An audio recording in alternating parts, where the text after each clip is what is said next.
పాకిస్తాన్ భారత్ను తన అస్తిత్వానికి ముప్పుగా పరిగణిస్తుండగా భారత్ చైనాను ప్రథమ శత్రువుగా, పాకిస్తాన్ను మరో శత్రువుగా, భద్రతకు ముప్పుగా పరిగణిస్తుందని అమెరికా ఇంటెలిజెన్స్ ఏజెన్సీ పేర్కొంది.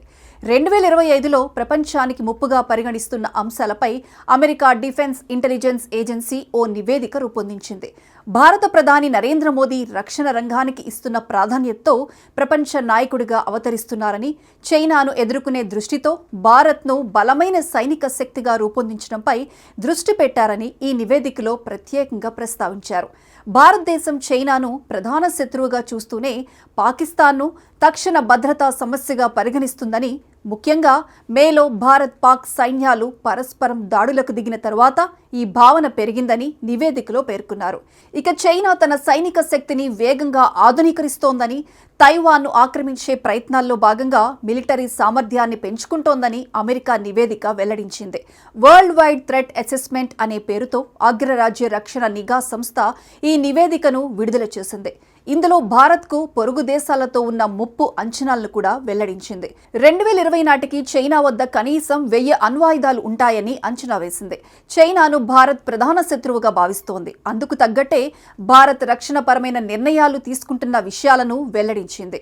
బీజింగ్ను ఎదుర్కోవడం కోసం తన సైనిక బలం పెంచుకోవడంపై దృష్టి సారిస్తోంది. ఇక తూర్పు ఆసియాలో బలమైన శక్తిగా ఉండేందుకు చైనా తన వ్యూహాత్మక లక్ష్యాలను కొనసాగిస్తోంది. తైవాన్, ఫిలిప్పీన్స్ వంటి వాటిపై బహుముఖ ఒత్తిడి పెంచాలని చూస్తోంది.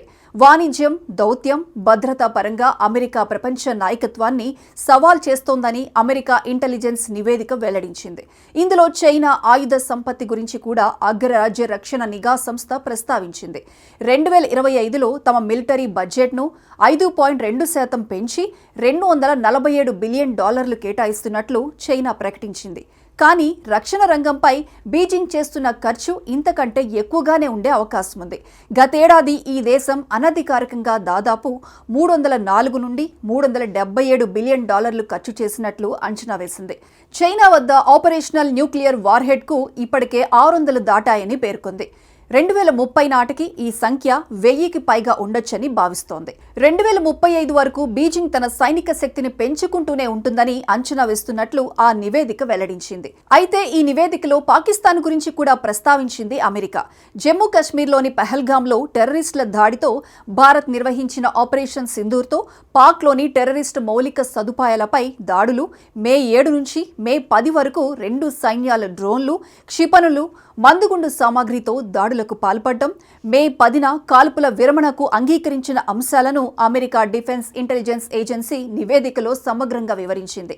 ఆ దేశానికి సైనిక, ఆర్థిక పరంగా చైనా నుంచి పూర్తి మద్దతు లభిస్తున్నా భారత్ను మాత్రం ఓ అస్తిత్వ ముప్పుగానే భావిస్తోందని పేర్కొంది. ఇక భారత సైనిక శక్తిని దృష్టిలో ఉంచుకొని అణ్వాయుధాల అభివృద్ధి సహా సైనిక ఆధునీకరణ ప్రయత్నాలు కొనసాగిస్తోందని తెలిపింది.